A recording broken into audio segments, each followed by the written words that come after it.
जो आषाढ़ महीने का जो नवरात्र आता है, जो आज से प्रारंभ हुआ है, और आप सबको मालूम होगा 4 नवरात्रे होते हैं।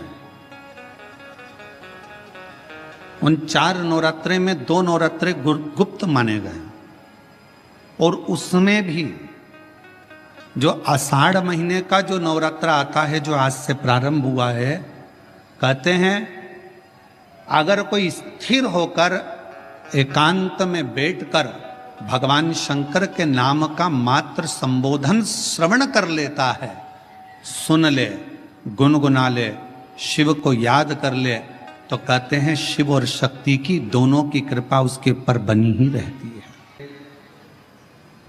आज से नवरात्रे प्रारंभ हुए हैं, 9 दिन तक।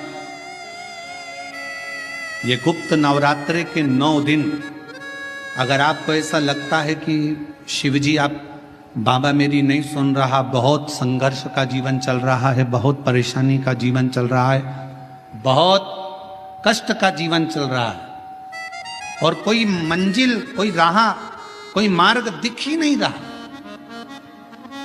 तुम्हारा कैसा भी दुख है, इससे 9 दिन तक का एक नियम ले लो गुप्त नवरात्रे में कि मुझे शिवजी के मंदिर में अशोक सुंदरी वाली जगह पर एक बेलपत्र मां हेमवती माता के नाम से, कौन सी माता? हेमवती, मां हेमवती के नाम से एक बेलपत्र अशोक सुंदरी वाली जगह पर समर्पित करूंगी। 9 दिन का एक नियम धारण करो, और 12वें या 15वें दिन आप देखिए आपका जो दुख है मेरा बाबा उसको काट कर ही रहे। गुप्त नवरात्रे जो आज से प्रारंभ हुए हैं, गुप्त नवरात्रे जो आषाढ़ महीने का ये गुप्त नवरात्रा है, इस नवरात्रे में हेमवती माता का स्मरण करना, एक बेलपत्र का पूजन करना, या एक बेलपत्र के वृक्ष के नीचे आप 9 दिन तक भी, अगर मंदिर तक भी नहीं जा सकते, मंदिर में आप बेलपत्र रखने नहीं जा सकते, तो आपके घर के आंगन में, द्वारे पर, बगीचे में, आपके घर के पास अगर कोई बेलपत्र का पौधा है, वृक्ष है, उस बेलपत्र के वृक्ष के सामने एक बेलपत्र का पत्ता रखकर भी अगर आप उस पर जल चढ़ा रहे हैं या पूजन कर रहे हैं हेमवती माता के नाम से, तो उसका फल आपको मिलेगा। और मान लो बेलपत्र का वृक्ष भी नहीं है, हम मंदिर भी नहीं जा सकते, हम कहीं नहीं जा सकते, घर से बाहर कैसे निकलें? पानी तेज है, जलवृष्टि हो रही है, बहुत सा पानी है, तो क्या करें? अपने घर में जो शिवलिंग है, तुम्हारे घर में अगर जो शिवलिंग है, तुम्हारे घर में जो शिवलिंग विराजमान है, उसी शिवलिंग के साक्षी में, सम्मुख में भी अगर हेमवती माता का नाम लेकर अगर एक बेलपत्र समर्पित करोगे 9 दिवस तक, तो उसका फल मिलेगा जरूर, उसका फल मिलेगा।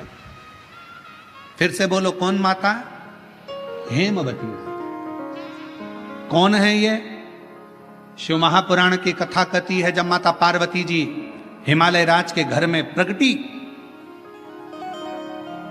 और हिमालयों की कंदरा में बैठकर मां पार्वती जी तप साधना में लीन हुई, जितनी परीक्षा भगवान शंकर ले सकते थे शिव जी ने सारी परीक्षा ली। ब्रह्मदेव परीक्षा लेने आए, भगवान नारायण परीक्षा लेने आए, इंद्रदेव आए, सप्तऋषि आए, सारे साधु संतों को परीक्षा लेने भेजा, पर मां उन परीक्षाओं में पास होती चली गई। तब भगवान शंकर ने दर्शन देकर कहा, पार्वती आज से तुम्हारा नाम हेमवती रहेगा। सुनो पार्वती, तुम्हारे इस नाम की आराधना जो तुम्हारे गुप्त स्वरूप में करेगा, उसको मनवांछित फल की प्राप्ति हो जाएगी। और शिव शक्ति की खूब आराधना करो, भगवान शंकर और पार्वती की खूब साधना करो, शिव पार्वती का भजन करो, शिव पार्वती का स्मरण करो, शिव पार्वती की भक्ति करो, मंत्र जाप करो, नाम जाप करो, कीर्तन करो, आराधना करो, साधना करो, वो फल देते हैं। आराधना साधना मां अंबा जगदम्बा की भी शिव के साथ में, यदि प्रेमवश नवरात्रे में अगर मां जगतजननी जगदम्बा का, अंबा का दर्शन करने के लिए माता रानी के मंदिर तक जा रहे हो, तो एक पुष्प की 9 पंखड़ियां जरूर लेकर जाओ, या 9 पुष्प लेकर, और वो भी नहीं कर सकते, अपने घर में मां जगत जननी को 9 चावल के दाने लाल चंदन में कर अर्पित करो। मां को रिझाओ, देवी को रिझाओ। और शंकर की जितनी आराधना कर सकते हो, श्री शिवाय नमस्तुभ्यम। जैसे माताएं कहती हैं हम नवरात्र में माता जी का व्रत रख रहे हैं, हम नवरात्र में ये उपासना कर रहे हैं, हम नवरात्र में माता की ज्योत खड़ी कर रहे हैं, हम नवरात्र में माता का अनुष्ठान। बिल्कुल करो, अनुष्ठान करना जरूरी है। आप व्रत करती हो जरूर करो, आप साधना करती हो, आपके घर में जैसा होता है वैसा करो, आपके घर में जो होता है वो करो। पर साथ में नवरात्र में यदि प्रेमवश नवरात्र में अगर मां जगतजननी जगदम्बा का अंबा का दर्शन करने के लिए माता रानी के मंदिर तक जा रहे हो तो एक पुष्प की 9 पंखड़ियां जरूर लेकर जाओ, या 9 पुष्प ले। और वो भी नहीं कर सकते, अपने घर में मां जगतजननी को 9 चावल के दाने लाल चंदन में कर कर अर्पित करो। मां को रिझाओ, देवी को रिझाओ। और शंकर की जितनी आराधना कर सकते हो, श्री शिवाय नमस्तुभ्यम। के ऊपर जब जब श्रीफल रखाता है, नारियल रखाता है, तो उस पर 5 बार 7 बार मोली नहीं लपेटी जाएगी, तो 9 ही बार लपेटी जाएगी। 5 या 7 बार लपेटते हैं तो कहते हैं कि लक्ष्मी की छिन्नता होती। जिसके यहाँ दिया अखंड जलाया जाता है, अगर वो दिए की लो, दिए की बाती अगर दक्षिण दिशा की होती है तो उसके घर में साल भर में एक घात जरूर होती है। जो दिया अखंड जलता है उसकी बाती का मुख दक्षिण का नहीं होना चाहिए। अगर आपने देवी भागवत का स्मरण कराओ, देवी भागवत को अगर सुना हो, तो देवी भागवत में स्पष्ट किया गया कि पूर्व की ओर मुख करा हुआ दिया, अर्थात पूर्व की ओर ज्योत जो जलाई जाती है वो संपदा की वृद्धि करती है। पश्चिम की ओर मुख कर कर जो ज्योत लगाई जाती है महाराज, वो वैभव को देती है।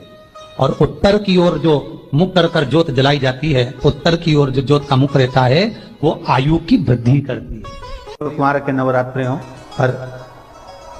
हर नवरात्रे में आप एक विशेष ध्यान रखें, प्रत्येक नवरात्रे में, कि हमें शंकर भगवान के शिवलिंग की पूजन करनी। क्यों गुरुजी नवरात्र में शंकर जी की आराधना क्यों करना चाहिए? हमने कहा अगर माता रानी से जो मांगना है तुम्हें, अगर तुमने नवरात्र में शिव जी की आराधना करिए, शंकर की कथा सुनिए, शंकर की आराधना करिए, शिव स्तुति करिए, शंकर को 1 लोटा जल चढ़ाया, मां आद्य शक्ति तुम्हारे पर कृपा करेगी। क्यों? क्योंकि जिस स्थान पर शिवलिंग रखा होता है और जो हस्त कमल है वो मां पार्वती जगत जननी दुर्गा भवानी है। जब हम जल चढ़ाते हैं मां आद्य शक्ति अंबा जगदम्बा 64 योगिनियों पर वो जल चढ़ जाता है और जगत जननी नवरात्र में प्रसन्न हो जाती है। वो जल की इतनी महत्वता है।